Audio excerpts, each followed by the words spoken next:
क्योंकि अल्टीमेटली अगर हम अपने घर के बच्चों को इस पूरे मिशन मूवमेंट से नहीं जोड़ पाए तो इस मंदिर में आने की बजाय वो दूसरे मंदिर में जाएगा, वहां पूजा अर्चना करेगा, वहां हिंदू बनेगा और उस मंदिर से निकलने के बाद वर्तमान परिस्थिति में एक काम उसे दे दिया गया है कि अपने आसपास की किसी मस्जिद के सामने जाओ, भगवा झंडा लेकर के नारा लगाओ कि टोपी वाला सर झुका के जय श्री राम बोलेगा।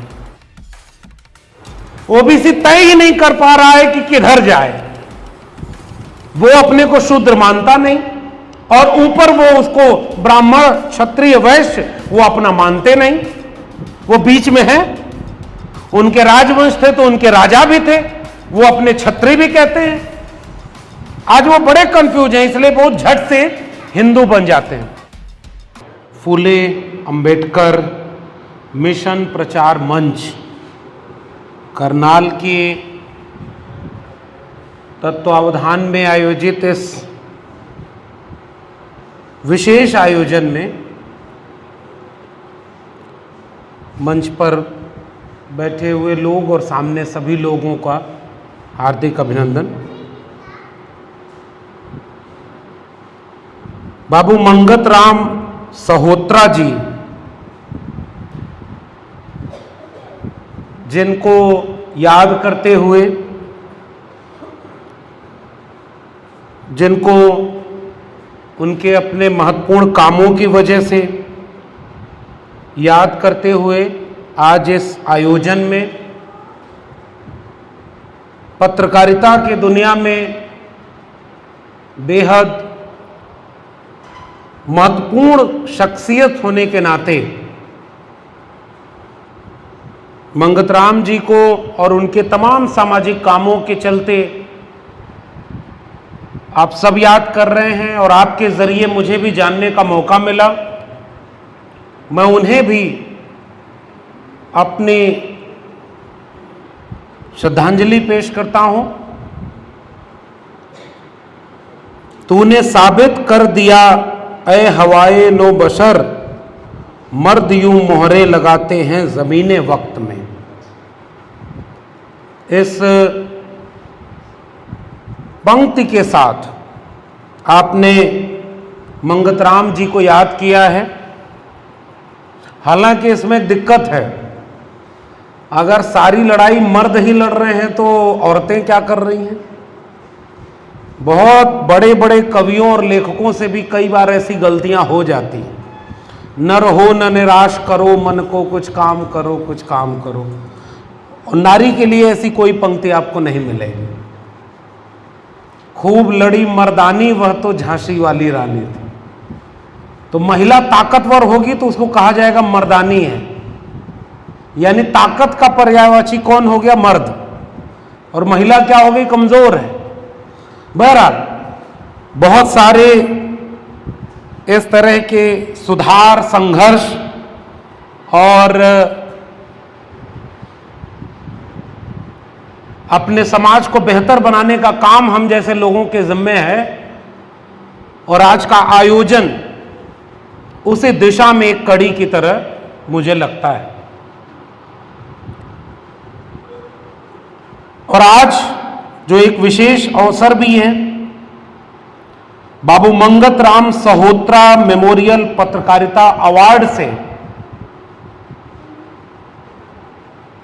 मीडिया की दुनिया में मुख्य धारा जिसे कहा जाता है मीडिया में, उस मुख्य धारा मीडिया में भी काम करके उसके भीतर के तमाम जातिवादी पहलुओं को झेलते और लड़ते हुए 6-7 साल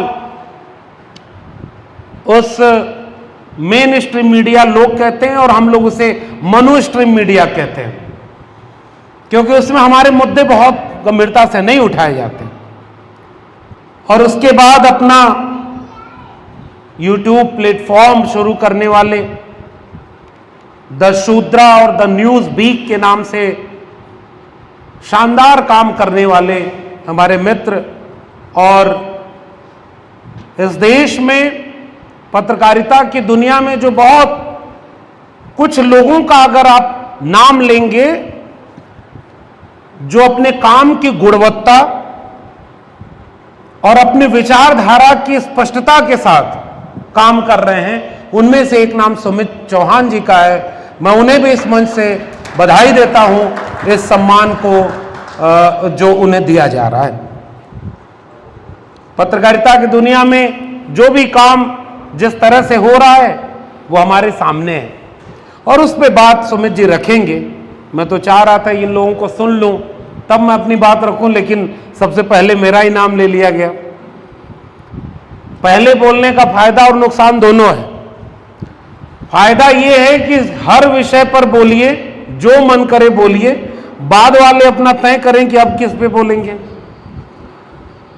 और नुकसान यह है कि जो सबसे शुरुआत में बोलता है उसके सामने ये चुनौती है कि वो उस पूरे सभागार को किस दिशा में ले जाएगा। मैं उम्मीद करता हूं और यहीं से अपनी बातचीत शुरू करता हूं। अमूमन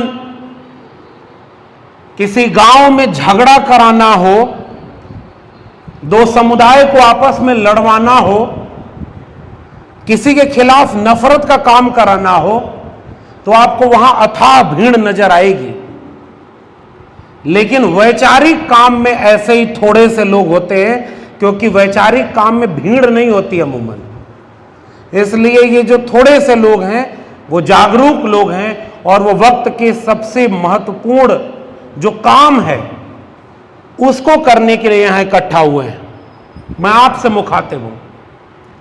मेरे लिए आसान भी है कि आप सभी इस वैचारिकी से युक्त हैं और आपको मुझे यह बताने की जरूरत नहीं है। हमारे संचालक महोदय जो याद दिला रहे थे, आज सम्राट अशोक का भी दिन है, राहुल सांकृत्यायन का भी दिन है और आने वाले 11 अप्रैल को महात्मा ज्योतिराव फूले का जयंती और फिर 14 अप्रैल को बाबा साहब की।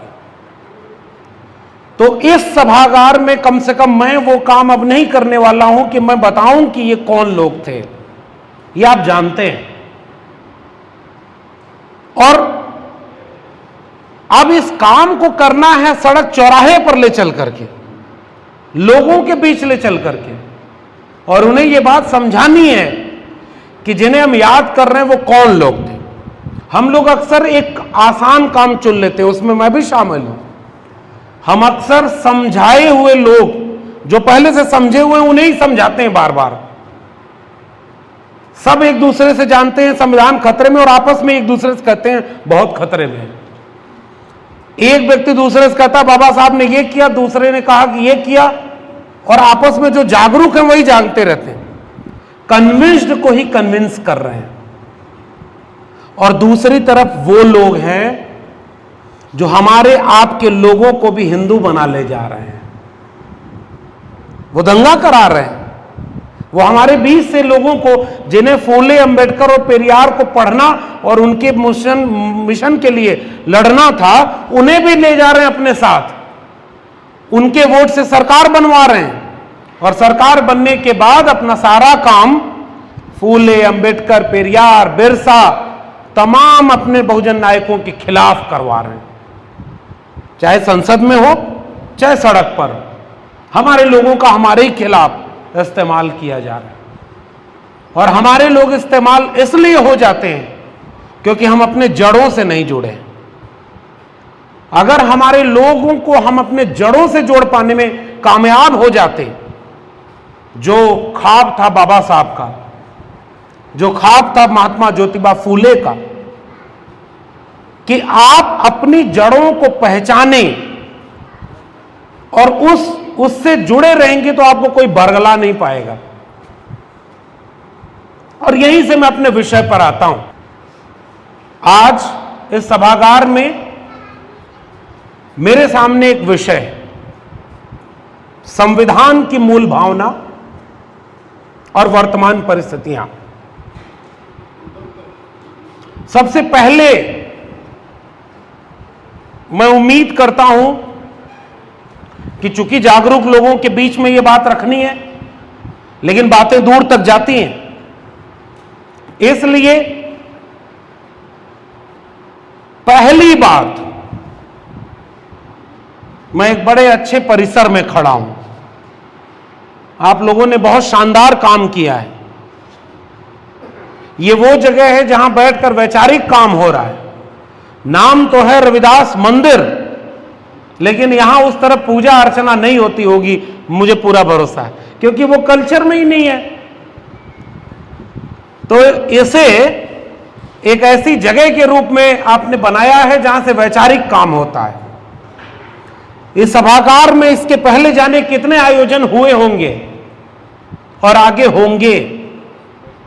ये सारे आयोजन मिल करके एक शहर को, एक कस्बे को ही कोई नई बात नहीं दे रहे होते, वो एक पीढ़ी तैयार कर रहे होते हैं।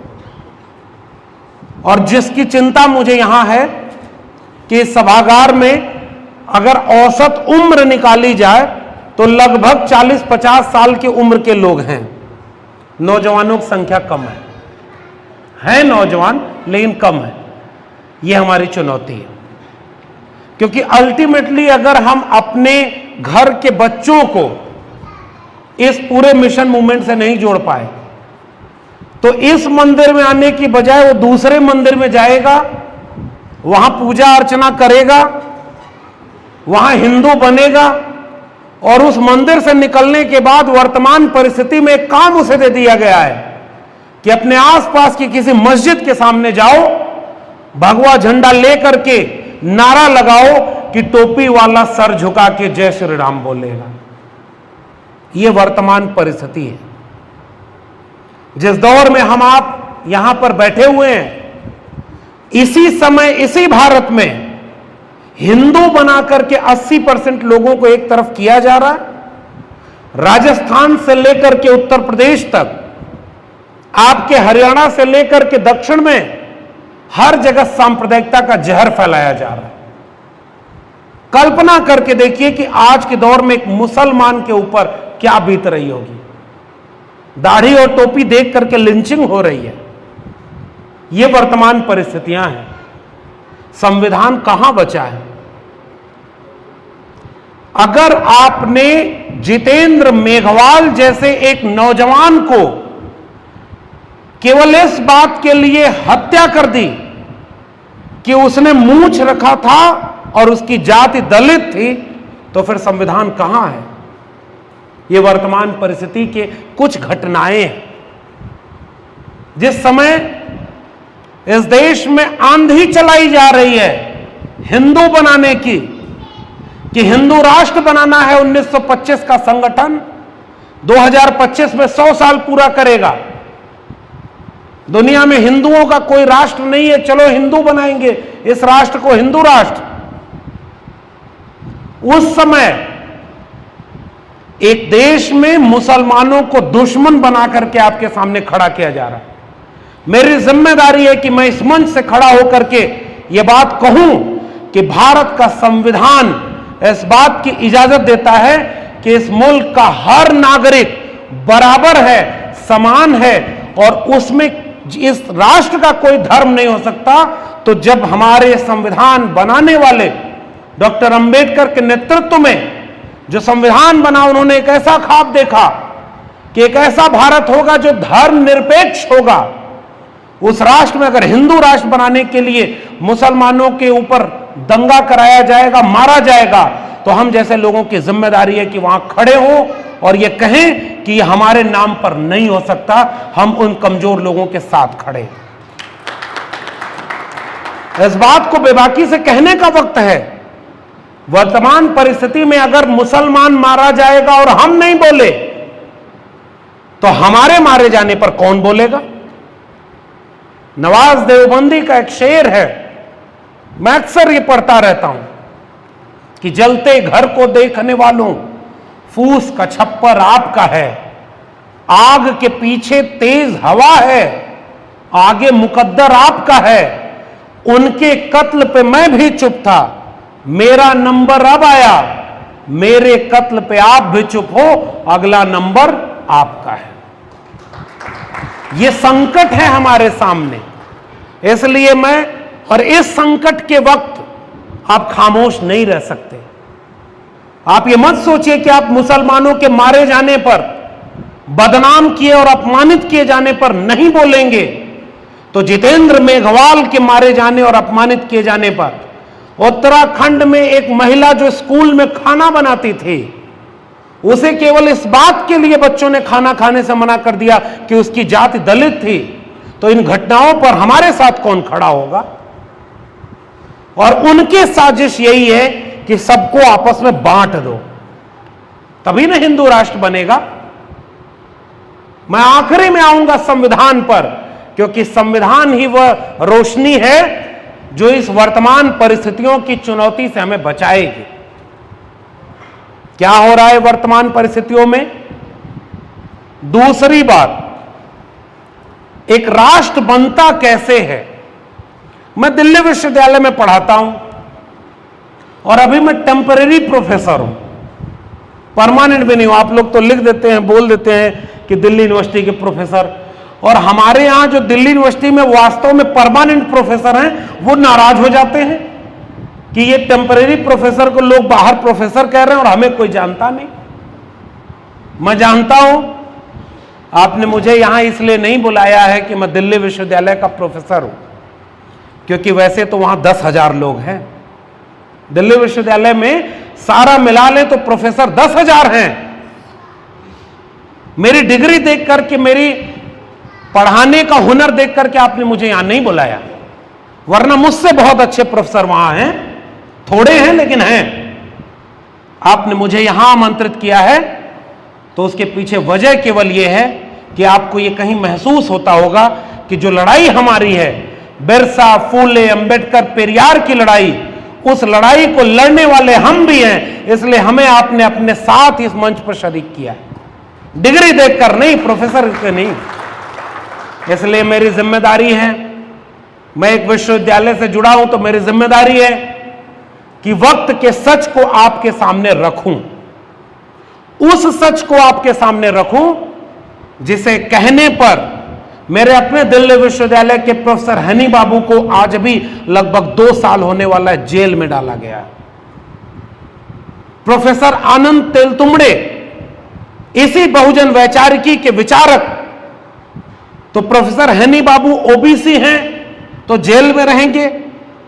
प्रोफेसर आनंद तेलतुंबड़े जो बाबा साहब के अपने परिवार से आते हैं, उनकी रिश्तेदारी से आते हैं, वो दलित हैं, तो प्रोफेसर आनंद तेलतुंबड़े जेल में होंगे। उमर खालिद अगर मुसलमान है तो जेल में होगा। और एडीआर की रिपोर्ट कहती है कि इस समय देश के जेलों में बंद 90% लोग बहुजन समाज से हैं। मैं अकलियत समाज को बहुजन समाज के बीच मानता हूं। तो वर्तमान परिस्थिति आपके सामने यह है कि जो आंख में आंख डाल करके सच बोल रहा है उसे जेल में भेजा गया है। तो क्या हमारी जिम्मेदारी है हम डर जाएं, हम चुप हो जाएं, या हम इस तरह के मंचों पर भी हम उनका नाम ले लें, उनसे आंख में आंख डाल करके ये ना कहें कि तुम कितना भी डराओ, तुम कितना भी जेल में डालो। इस मंच से भी मैं कहूंगा कि प्रोफेसर हनी बाबू, प्रोफेसर आनंद तेलतुंबड़े, गौतम नवलखा, बर्बर राव से लेकर के आदिवासी जो जंगलों में मारे जा रहे हैं, बस्तर बकसवा के जंगलों में मारे जा रहे हैं, ओबीसी जो पूरे देश में मारे जा रहे हैं, दलित जो पूरे देश में अपमानित हो रहे हैं, हम उनके पक्ष में खड़े होकर उनकी लड़ाई लड़ेंगे और सत्ता से न डरे थे न डरेंगे। यह बिरसा फुले अंबेडकर के, पेरियार के विचारों का होना है। हमारे पुरखे डरे नहीं, ज्योतिबा फूले डरे नहीं, घर से निकाल दिया, स्कूल खोला, ब्राह्मण जाकर के उनके पिताजी को भड़काते हैं कि तुम्हारा पुत्र धर्म विरोधी काम कर रहा है। और धर्म विरोधी काम क्या था? शूद्रों और महिलाओं को शिक्षा देना। और उसके बाद पिता ने यह कहा कि अब तुम दोनों को एक ही काम चुनना होगा, या तो स्कूल चुनो या घर चुनो। ज्योतिबा फूले सावित्रीबाई फूले ने स्कूल चुना और अपना घर छोड़ दिया। इसलिए आज हम मशाल की तरह उनकी तस्वीर को रख करके याद करते हैं कि हमारे पुरखों ने शिक्षा की लड़ाई लड़ी। डर गए होते ज्योतिबा फूले, परिवार के लिहाज में चले गए होते। 2 लोग भेजे गए थे उन्हें मारने के लिए, उनकी हत्या के लिए, जिनमें से एक व्यक्ति थे गोंडीबा, जिनसे संवाद के क्रम में ज्योतिबा फूले ने अपनी पुस्तक लिखी है गुलामगिरी। गुलामगिरी में गोंडीबा उनसे सवाल कर रहे हैं और ज्योतिबा जवाब दे रहे हैं। और वो गोंडीबा जो कुम्हार जाति से थे, कोई ब्राह्मण हत्या करने नहीं गया था ज्योतिबा फूले की, वो तो पीछे खड़ा रहता है। और मैं जब ये बात कहता हूं तो इसका अर्थ ये नहीं है कि मैं पूरे ब्राह्मणों के खिलाफ हूं। हम तो ब्राह्मण के खिलाफ नहीं, ब्राह्मणवाद के खिलाफ लड़ाई लड़ रहे हैं, जो तथागत बुद्ध से लेकर के डॉक्टर अंबेडकर, डॉक्टर लोहिया तक की लड़ाई है। ये एक प्रवृत्ति है। वो प्रवृत्ति क्या है? पीछे से वार करने की। ज्योतिबा फूले की हत्या करने एक कुम्हार को भेजा गया। नींद खुल गई उनकी। उन्होंने उनसे पूछा कि तुम मेरी हत्या क्यों करने आए हो? तो उसने कहा कि इस काम के लिए मुझे 1000 रुपए मिलेंगे। तो फूले साहब ने कहा कि इसका मतलब तुम बहुत गरीब हो, मैं तुम्हारे काम में बाधा नहीं बनूंगा, मैं सर झुकाता हूं, तुम मेरी हत्या कर लो। ये उनकी जीवनी में लिखा हुआ। और उसके बाद गोंडीबा का हृदय परिवर्तन होता है। वो समझते हैं कि यह व्यक्ति इतना समझता है, कोई दूसरा होता तो क्या करता, और वो उनका सबसे प्रिय शिष्य बन जाता है। यानी हत्या करने के लिए उनके यहां भी लोग भेजे गए, बाबा साहब के खिलाफ भी लोग रहे। तो जरा पहचाना जाए कि वो कौन लोग थे जो उनके समय खिलाफ थे। अपने सबसे प्रिय मित्र जिसकी शादी में ज्योतिबा फूले गए, तो वहां ब्राह्मणों ने देखा कि ये शूद्र हमारे साथ शादी में कैसे चल रहा है, और शादी बारात से उसको धक्के मारकर बाहर कर दिया। ज्योतिबा फूले अपने पिता से पूछते हैं कि हमारा तो मित्र था ब्राह्मण, हम तो कैसे उसकी शादी में जा रहे थे, और उस समय यह बात कैसे आ गई कि मेरी जाति अलग है। तो ज्योतिबा फूले को यह बात समझ में आ गई थी कि इस देश में जो कुछ भी होता है वो जाति के नाम पर हो रहा है। डॉक्टर अंबेडकर, क्योंकि मैं उन्हीं लोगों के रेफरेंस से कुछ बात कह रहा हूं, फिर अपने विषय पर बात करूंगा। पैदा हुए तो स्कूल में पढ़ने में भेदभाव किया गया, हर जगह भेदभाव का शिकार रहे। किसी तरह पढ़ने के लिए विदेश जा पाए, फेलोशिप मिली, और सबसे ज्यादा उस समय डिग्रियां ली, सबसे बड़ी डिग्रियां ली, 18 डिग्रियां ली डॉक्टर अंबेडकर ने। उतने पढ़ने लिखने के बाद भी जब भारत लौटे तो रहने के लिए घर नहीं मिल रहा था, लोग जातियां पूछते थे। डॉक्टर अंबेडकर से मदन मोहन मालवीय और एक और शख्स लंदन में मिलने गए कि भारत में जंगे आजादी चल रही है, आइए डॉक्टर अंबेडकर आप भी साथ दीजिए हमारा। डॉक्टर अंबेडकर ने कहा कि वो आजादी की लड़ाई किसके लिए है? भारत आजाद होगा तो कौन आजाद होगा? इस सवाल का जवाब दीजिए, मैं आपके साथ चलूंगा। उनके पास कोई जवाब नहीं था। वो वही गोलमोल बातें कि पूरा देश आजाद हो जाएगा तो सब आजाद हो जाएंगे। उन्होंने कहा हमारे लोग तो सदियों से गुलाम रहे, जब अंग्रेज भी नहीं थे, फिर वो किसके गुलाम थे? क्या वो आजाद होंगे? और वो नहीं गए, वो अपनी पढ़ाई पूरी किए और उन्होंने एक वादा किया कि मेरे समाज के लोगों के लिए मुझे बहुत कुछ करना है। और वापस लौट कर आए, अकेले थे। डॉक्टर अंबेडकर तो अपने दम पर कोई चुनाव नहीं जीत पाए, वो कोई मास लीडर उस तरह नहीं थे, लेकिन उन्होंने लोगों को जगाया। मैं जब डॉक्टर अंबेडकर को याद करता हूं ओबीसी समाज से आने के बाद, तो हिंदू बने ओबीसी गालियां भी देते हैं कि ये तो शूद्र हो गया। इसमें सबसे बड़ा खतरा ओबीसी के साथ है। ओबीसी तय ही नहीं कर पा रहा है कि किधर जाए। वो अपने को शूद्र मानता नहीं, और ऊपर वो उसको ब्राह्मण, क्षत्रिय, वैश्य वो अपना मानते नहीं, वो बीच में है। उनके राजवंश थे तो उनके राजा भी थे, वो अपने क्षत्रिय भी कहते हैं। आज वो बड़े कंफ्यूज हैं, इसलिए बहुत झट से हिंदू बन जाते हैं। लेकिन अब ओबीसी समाज के भीतर भी बहुत सारे लोग अब जागरूक हो रहे हैं, जो ये बात समझ रहे हैं कि नहीं, हमारा इस हिंदू राष्ट्र के हिंदू कॉन्फ्लिक्ट में कहीं नहीं हम। और उस समय डॉक्टर अंबेडकर जब लौट कर आए और लड़ाई लड़ी, उस लड़ाई में जो निष्कर्ष मिला था वो तथागत बुद्ध से लेकर डॉक्टर अंबेडकर तक की लड़ाई का एक निष्कर्ष था, जिसका नाम था भारत का संविधान। यह बात भी सच है कि यह संविधान वह मूल संविधान नहीं है जो बाबा साहब चाहते थे। जो चाहते थे वो पूरा नहीं कर पाए। वो उनके अपने लोगों ने भी तो उन्हें धोखा दिया था। 1956 के आखिरी के दिनों में डॉक्टर अंबेडकर भाषण देते हुए कहते हैं कि मुझे पढ़े लिखे लोगों ने धोखा दिया। आज अगर डॉक्टर अंबेडकर होते तो क्या कहते? यह भी तो सोचने की बात है। आज हमारे समाज के पढ़े लिखे लोग कहां हैं? अब उस विषय पर आते हैं जहां असली बात करनी है।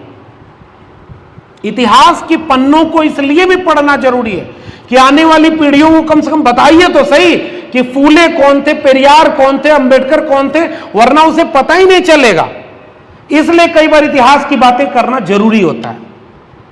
लेकिन आज जिस भारत के संविधान को हम मानकर चल रहे हैं कि डॉक्टर अंबेडकर अपने नेतृत्व में जितना बेहतर संविधान बना सकते थे, बनवा सकते थे, उतना वो बनाए।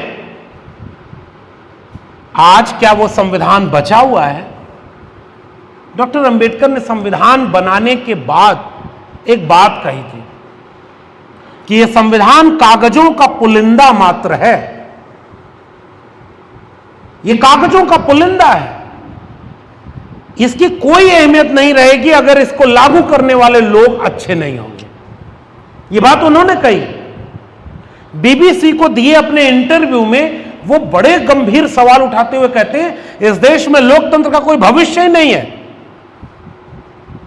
आप सुनिए और पढ़िए डॉक्टर अंबेडकर को, एक हमारे दौर का सबसे बड़ा फिलोसोफर, हमारा लीडर क्या कह रहा था कि अगर इसे लागू करने वाले लोग सही नहीं रहे तो ये कागजों का पुलिंदा मात्र रहेगा, इससे कोई मुक्ति आपको नहीं मिलने वाली। और 26 नवंबर 1949 को संविधान सभा की आखिरी बैठक में डॉक्टर अंबेडकर ने जो अपनी स्पीच दी थी उसमें बहुत महत्वपूर्ण बात कही थी कि आज से हम अंतर विरोधों के दौर में प्रवेश कर रहे हैं। हमने एक व्यक्ति एक वोट का अधिकार तो दे दिया, मगर यह राजनीतिक बराबरी तब तक कोई मायने नहीं रखेगी जब तक इस देश में सामाजिक और आर्थिक गैर बराबरी है। यानी लड़ाई कहां लड़ी जानी थी? सामाजिक और आर्थिक गैर बराबरी को दूर किए जाने की। और लड़ाई लड़ी कहां जा रही है? राजनीतिक बराबरी की। इसीलिए कुछ पार्टियां बन गई जिन्होंने डॉक्टर अंबेडकर का भी नाम लिया। बिरसा, अच्छा कई पार्टियां तो ऐसी भी बन गई जिनको पता ही नहीं था फूले कौन है। उनका जिले पे नाम रखा तो उसको बदल दिया। उस पार्टी के नेता, अब मैं इस बात को कहता हूं, लोग नाराज होते हैं फिर भी कहता हूं कि उस पार्टी के सबसे बड़े नेता को मीडिया में आके बोलना पड़ा कि हमारा मुख्यमंत्री रहने के बाद हमारा मुख्यमंत्री आवास गंगा जल से धुलवाया, हम तो अपने को अगड़ा समझते थे, इसने हमको पिछड़ा बना दिया। ये वो काम था जो अधूरा रह गया, सामाजिक और आर्थिक क्रांति का काम। राजनीतिक सत्ता हाथ में मिलने से आप अपने समाज को थोड़ा बहुत लाभ तो दे सकते हैं, लेकिन अंततः जो बनाना था, जैसा समाज बनाना था, वो नहीं बना पाए। इसी का खामियाजा ये भुगतना पड़ रहा है कि हमारे लोगों का वोट लेकर के वो लोग आज सत्ता में बैठे हैं जो 2025 तक इसे हिंदू राष्ट्र बनाना चाहते हैं। आप उन्हें नहीं रोक पाएंगे। आप किस चीज से रोक पाते? उनको चेतना संपन्न करके। तो भारत का संविधान कहां बचा है? लिंचिंग हो रही है इस देश में, कोई जेल में नहीं है।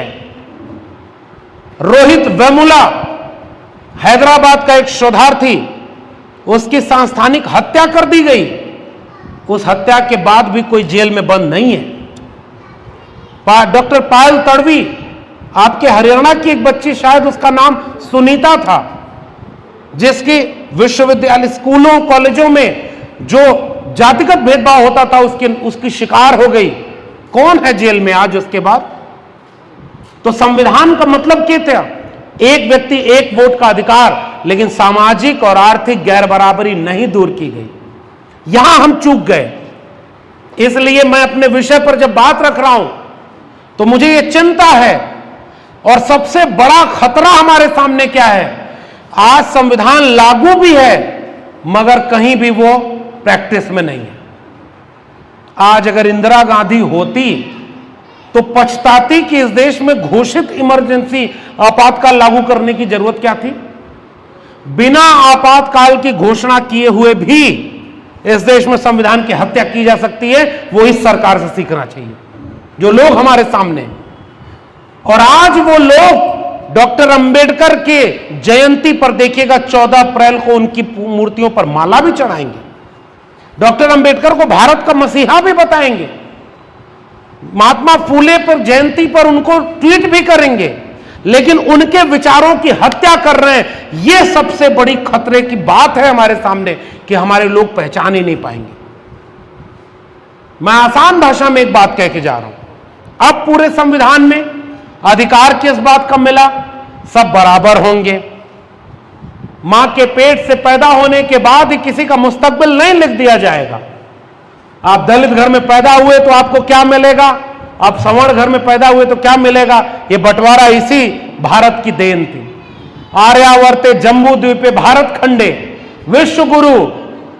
अभी प्रधानमंत्री पद पर बैठा हुआ व्यक्ति बोलता है, आप लोग को भी सुनकर आश्चर्य होता होगा कि मैं नाली के गैस से चाय बनाता था।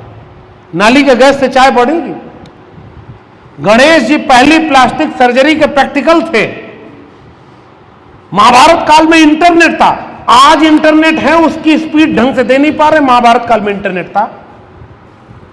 बादल आ जाए तो रडार काम नहीं करता है, उड़न खटोला चला करता था। हमारे यहां ज्ञान विज्ञान इतना ज्यादा था। जब आपके यहां सारा ज्ञान विज्ञान धर्म और शास्त्रों में लिखा है तो आपके देश में कोई भी ऐसी खोज क्यों नहीं जिसको आज हम लोग इस्तेमाल कर पा रहे हैं? जीरो दिया था एक लेके वही जीरो घूम रहे हैं। ज्ञान विज्ञान के नाम पर इस देश में कूप मंडूकता का शिकार बनाया गया लोगों को। भारत का संविधान एक बात कहता है कि हम अपने नागरिकों में वैज्ञानिक चेतना का विकास करेंगे, और आज हमारे देश में धर्म के नाम पर फिर से अंधभक्ति फैलाई जा रही है। वर्तमान दौर की चुनौती हमारे सामने ये है। 1990 में जब दुनिया में टीवी आई और भारत में उसका प्रसार शुरू हुआ तो टीवी, जो कि एक घोर वैज्ञानिक उत्पाद थी, उस पर क्या चला? रामायण। उस समय तो बीजेपी की सरकार नहीं थी, कौन चलवाया रामायण? राम की तस्वीर पहली कब बनी थी? मैं तो पूछता हूं लोगों से। देखिए, मेरा साहित्य हिंदी साहित्य विषय है। 300 किस्म की रामायण तो इस देश में लिखी गई, बाहर का मिला ले तो। ए.के. रामानुजन का एक लेख है 300 किस्म की रामायण। तो राम कौन थे भाई? एक राम दशरथ का बेटा, एक राम है घर घर लेटा, एक राम का जगत पसारा, एक राम सब जग से न्यारा। कौन है राम? एक राम तो कबीर के भी थे। एक राम उस निर्गुण ब्रह्म के भी थे। लेकिन आज आपके सामने क्या किया गया कि हिंदू राष्ट्र बनाने के लिए राम का इस्तेमाल किया जा रहा है। मैं अब कोट करता हूं भक्ति आंदोलन से। कबीर ने कहा, अरे इन दोन राह न पाई, हिंदुन की हिंदुआई, देखी तुर्कन की तुर्काई। जो तू बाभन बाभनी जाया, आन बाट है क्यों नहीं आया? जो तू तुरक तुरक नहीं जाया, भीतर खतना क्यों न कराया? काकर पाथर जोर के मस्जिद लई चुनाए, ताचर मुल्ला बाग दे, क्या बहरा हुआ खुदाए? पाथर पूजे हरि मिले तो मैं पूजूं पहाड़, ताते ये चाकी भली पीस खाए संसार। कबीर का ये काम था। और आज के दौर में जब हम डर रहे हैं कि कहीं जेल में न डाल दिया जाए, कहीं गोली न मार दे, तो कबीर किससे नहीं डरे? उस समय तो हाथी के पैरों तले कुचलवा दिया जाता था। कबीर के समय लड़ना क्या आसान था क्या? और कबीर जिससे लड़ रहे थे उनसे लड़ना आसान था क्या? फिर भी उन्होंने डंके की चोट पर खड़ा होकर के कहा, मुंह को कहां ढूंढे रे बंदे, मैं तो तेरे पास में। ना मैं जप में, ना मैं तप में, ना मैं व्रत उपवास में, ना मैं मंदिर, ना मैं मस्जिद, ना काबे कैलाश में। खोजी हो तो तुरंत मिली हो पल भर की तलाश में। कहे कबीर सुनो भाई साधो सब श्वासों की श्वास में। और आज मंदिर मस्जिद केवल इसी नाम पर, यह है वर्तमान चुनौती जो मेरे विषय में है। रविदास ने क्या लिखा? हिंदू कहो तो हो नहीं, मुसलमान भी ना। जस केलन की पात के पात पात में पात, तस मानुष की जात के जात जात में जात। रविदास मानुष न जुड़े जब तक जात ही न जात। यह बात कही थी रविदास जी ने उस समय। मन चंगा तो कठौती में गंगा। आज गंगा के नाम पर करोड़ों रुपया खा गए और गंगा साफ नहीं हुई। झूठ बोलते हैं मां गंगा ने बुलाया था उन्हें, सौगंध मुझे इस मिट्टी की मैं देश नहीं बिकने दूंगा। देखिए कई बार आपको लगता होगा कि मुझे फूले पेरियार पर बोलना चाहिए, इस सब पर नहीं बोलना चाहिए, लेकिन मैं बोल रहा हूं क्योंकि सबसे बड़ा खतरा ये लोग हैं। अगर इनसे आप अपने बच्चों को नहीं बचा पाएंगे तो कल आपके घर में फूले, अंबेडकर, पेरियार का नाम लेने वाला कोई नहीं रहेगा। अचानक आपके घर का बच्चा कहेगा गर्व से कहता हूं मैं हिंदू हूं और भारत को हिंदू राष्ट्र बनाने में जाऊंगा। यह हमारे सामने सबसे बड़ा खतरा है। और इसलिए मैं यह बात कह रहा हूं कि भक्ति आंदोलन में जो चेतना कबीर की थी, जो रविदास की थी, जो बुल्ले शाह और बाबा फरीद की थी। बुल्ले शाह ने लिखा कि पढ़ पढ़ यार मुफाजिल बनया, कभी अपने नाल नु पढ़े ही नहीं। हमने अपने को तो पढ़ा ही नहीं कभी, हमने अपने को तो जाना ही नहीं कभी। और आज मंदिर के नाम पर दंगा। तो संविधान भारत का कहता था कि हम अपने नागरिकों में वैज्ञानिक चेतना का विकास करेंगे। हम 2022 में अपने नौजवानों की पीढ़ी को यह समझा रहे हैं कि मंदिर से मुक्ति होगी, धर्म ध्वजा हाथ में लेकर के हिंदू राष्ट्र बनाना है। यह सबसे बड़ा खतरा हमारे सामने। 20 साल पहले इस समय, जिस समय इस देश के नौजवान हिंदू मुस्लिम कर रहे हैं, धर्म की आड़ में जा रहे हैं, ठीक इसी समय दुनिया के बाकी देशों के जो इंसान है, जो नौजवान हैं, वो चांद पर जा रहे हैं, वो नासा खोज कर रहा है, वो आगे बढ़ रहे हैं। 2G से 3G आएगा, 3G से 4G आएगा, 4G से 5G आएगा। सारा बैंक, सारा रेलवे, सारा कुछ आपकी मोबाइल में आ गया। इसमें से कौन सी खोज आपके इस देश में आर्यावर्त जम्बूद्वीप पे भारत खंडे के लोगों ने की है? वेद तुमने लिखा, पुराण तुमने लिखा, सब कुछ तुमने बनाया। तो आज दुनिया में कोई भी ऐसी खोज बता दो बड़ी जो भारत के लोगों की खोज हुई हो। ऐसा क्यों हुआ पता है? क्योंकि जिन लोगों ने खोज की थी ना, वो इस देश के श्रमजीवी कमेरा लोग थे, बहुजन लोग थे। उनको शिक्षा से दूर कर दिया गया, इसलिए भारत मानसिक तौर पर गुलाम बन गया। और उसकी लड़ाई ज्योतिबा फूले ने लड़ी थी। इसलिए दूसरी सबसे महत्वपूर्ण चुनौती जो मैं कह के जा रहा हूं, शिक्षा की चुनौती है। आपके सामने सबसे बड़ा खतरा आपके उन नौजवानों को जो दंगाई बन रहे हैं, उनके इसलिए दंगाई बनाने में वो लोग कामयाब हो जा रहे हैं क्योंकि आज उनको शिक्षा से वंचित कर दिया गया। नई शिक्षा नीति इस देश में लागू कर दी गई है। कौन पढ़ेगा? एक छोटा सा उदाहरण, अब चूंकि काफी वक्त हो गया है मेरे पास, मैं बात भी खत्म करूंगा। एक उदाहरण दे रहा हूं। मान लीजिए करनाल ये जगह है, करनाल में आपके घर का विद्यार्थी ग्रेजुएशन करना चाहता है कि वो किसी सेंट्रल यूनिवर्सिटी से ग्रेजुएशन करे। तो सेंट्रल यूनिवर्सिटी से ग्रेजुएशन करने के लिए क्या पहले होता था? 12वीं तक के नंबर अगर उसने मेहनत की तो उसके आधार पर उसको एडमिशन मिल जाता था। अब इस गवर्नमेंट ने एक पॉलिसी लाई है, central university common entrance test. एक इम्तिहान देना होगा और उसमें जो नंबर पास पाएगा वही सेंट्रल यूनिवर्सिटी में एडमिशन लेगा। सेंट्रल यूनिवर्सिटी मतलब समझ रहे होंगे सारे लोग, DU, JNU, जामिया, AU, जो थोड़े से संस्थान बचे हुए हैं। बाकी तो एक बार खोज के देखिएगा, आपके करनाल में भी कोई सरकारी डिग्री कॉलेज रहा होगा 20 साल 25 साल पहले। आप लोगों में से बहुत सारे लोग वहां पढ़े होंगे, जो अब पूरी तरह बर्बाद हो चुका होगा। दावे से मैं कह रहा हूं, क्योंकि मेरे अपने जिले आजमगढ़ का जो सबसे बड़ा सरकारी डिग्री कॉलेज था, आज उसके 12 विभागों में से 9 विभाग ऐसे हैं जिसमें कोई परमानेंट फैकल्टी नहीं है। शिक्षा बर्बाद की जा रही है। तो जब एक टेस्ट दिया जाएगा तो कोचिंग कराना पड़ेगा। और कोचिंग क्या आपके करनाल में होगी? क्या आपके गांव में होगी? कोचिंग होगी दिल्ली, कोचिंग होगी चंडीगढ़, कोचिंग होगी राजधानी में, बड़े बड़े शहरों में। गांव के बच्चे कोचिंग पढ़ने जा पाएंगे क्या? दूसरी बात, अगर कोचिंग होगी भी तो कोचिंग की फीस कितनी होगी आपको पता ही है। आप अपने बच्चों को अगर डॉक्टर बनाना चाहते हैं तो उसमें कोचिंग में एडमिशन कराना पड़ता है। आईएएस बनाना चाहें तो एडमिशन करना पड़ता है, इंजीनियर बनाना चाहें तो एडमिशन करना पड़ता है। लाखों लाख रुपए फीस देंगे तब आपको बीए में एडमिशन मिलेगा।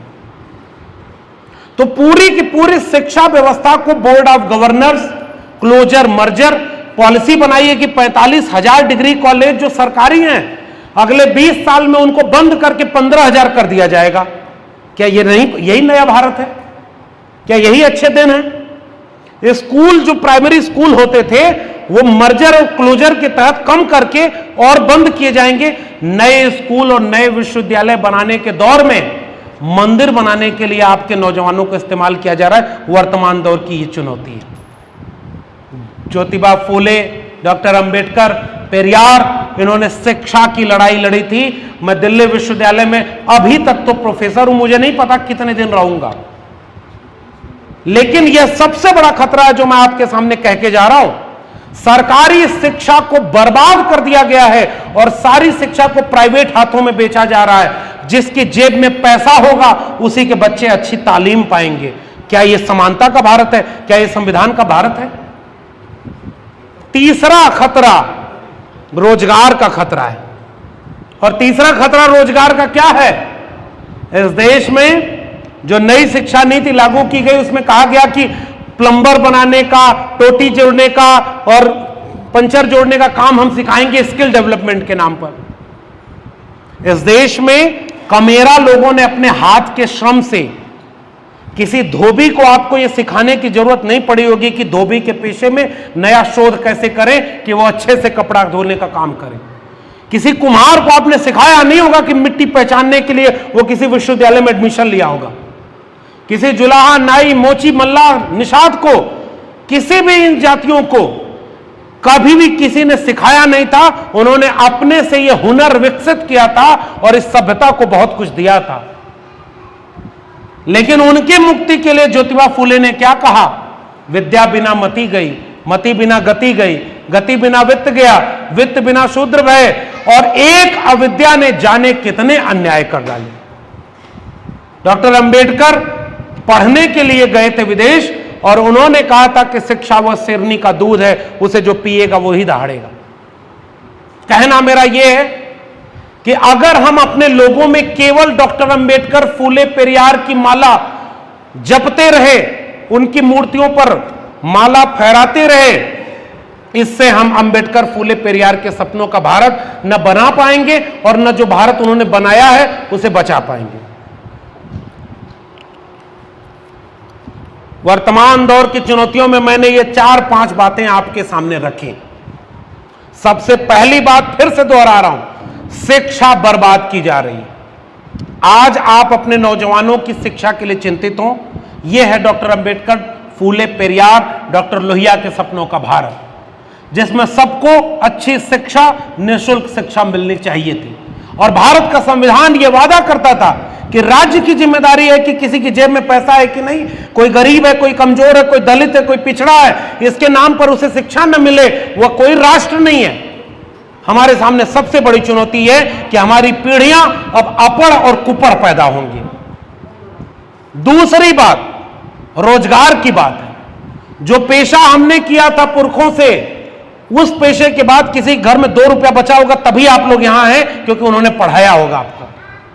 मैं भी वही हूं, फर्स्ट जनरेशन के व्यक्ति जो दिल्ली यूनिवर्सिटी में आकर के यूनिवर्सिटी में रिसर्च करते हैं और दिल्ली विश्वविद्यालय में पढ़ाते हैं। हमारे इलाके में कोई नहीं पढ़ा पाया, क्योंकि मैं ये समझता हूं कि अगर इस देश में भारत का संविधान और मंडल कमीशन न होता तो मैं यहां नहीं होता।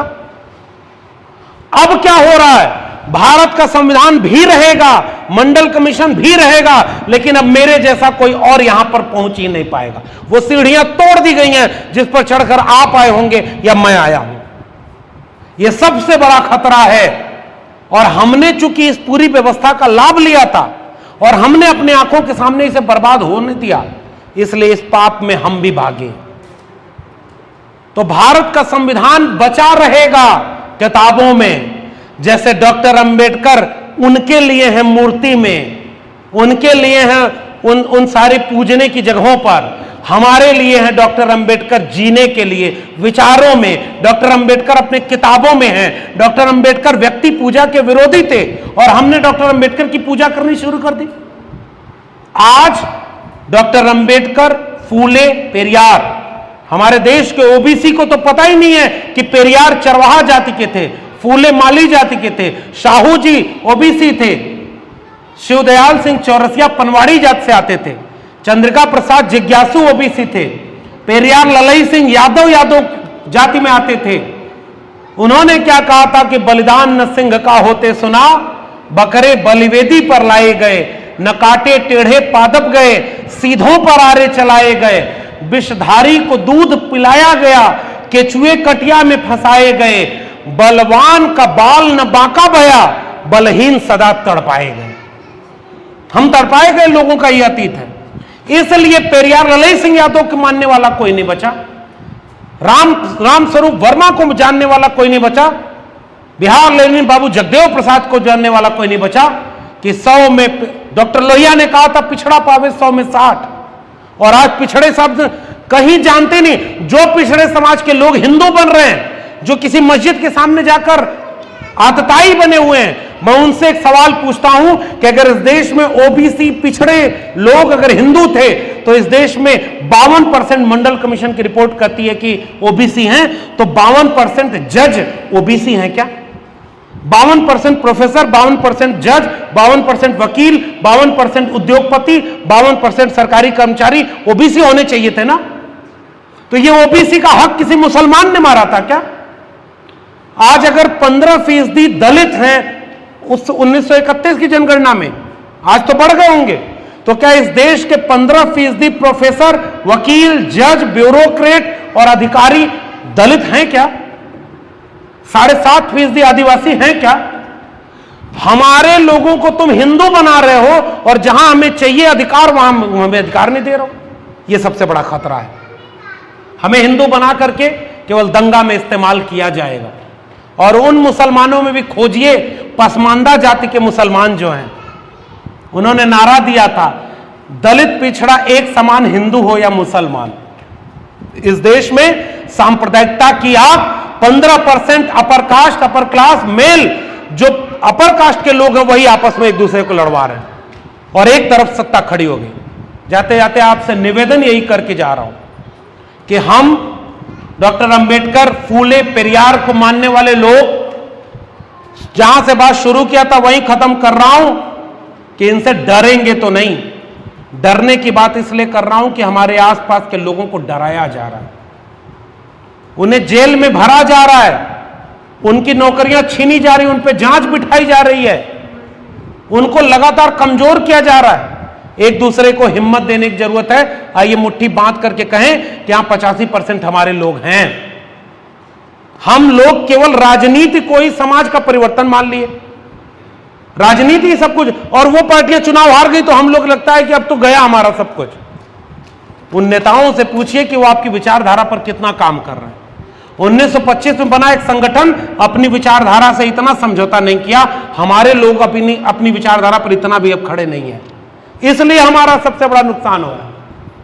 कहना मेरा यह है कि इस देश में अब एक सामाजिक और सांस्कृतिक क्रांति की जरूरत है, और वो क्रांति हमारे सामने ही होनी होगी, वरना आगे की पीढ़ियों के लिए क्रांति करने का मौका नहीं बचेगा। और वो क्रांति होगी शिक्षा और रोजगार के सवाल पर, आत्मसम्मान के सवाल पर। यही मेरा आकलन है। भारत का संविधान भी अगर कहीं बचा है तो शिक्षा, रोजगार और आत्मसम्मान की जगह पर बचा है। हम सब अगर थोड़ा भी कुछ बचा पाए तो उस भारत के संविधान में जो उसकी मूल भावना को बचाना था, वो सेल्फ रेस्पेक्ट ही तो था, सबको बराबर का हक मिले, और वो बराबरी की दुनिया अभी बनी नहीं है, वो हमारे सामने बनाई जानी है। ये वर्तमान चुनौतियां हमारे सामने हमारा इम्तिहान ले रही हैं। अगर हम इस इम्तिहान में पास नहीं हुए तो इस पूरे गुनाह में हम भी शरीक होंगे। मैं आज आपके सामने ये भरोसा दिलाता हूं कि मैं इस गुनाह में शरीक नहीं होऊंगा। डॉक्टर अंबेडकर, फूले पेरियार, बिरसा मुंडा, अब्दुल कयूम अंसारी, आसिम बिहारी, डॉक्टर राम मनोहर लोहिया, जगदेव बाबू, रामस्वरूप वर्मा, पेरियार ललई सिंह यादव, ये जो विरासत मान्यवर कांशीराम से मंडल कमीशन तक की थी, उस विरासत की वजह से मैं यहां हूं। अपनी आंख के सामने उस विरासत से खिलवाड़ नहीं होने दूंगा और आपसे भी यह वादा लेना चाहता हूं कि संविधान को, इस विरासत को बचाने के लिए मूर्ति पर माला पढ़ाने से बढ़िया अपने बच्चे को उनकी किताब पढ़ाइए, गांव-गांव में चलिए। इस देश को बचाने के लिए क्रांति की जरूरत है, उस क्रांति को हमारे सामने करने की जरूरत है, तब जाकर के इस तरह का आयोजन सफल होंगे। यह मेरा वादा है आपसे कि जब तक हमारे अंदर दम रहेगा, हम इस संविधान की मूल भावना को बचाने के लिए लड़ाई लड़ते रहेंगे। इंकलाब जिंदाबाद। जय भीम, जय मंडल, जय संविधान।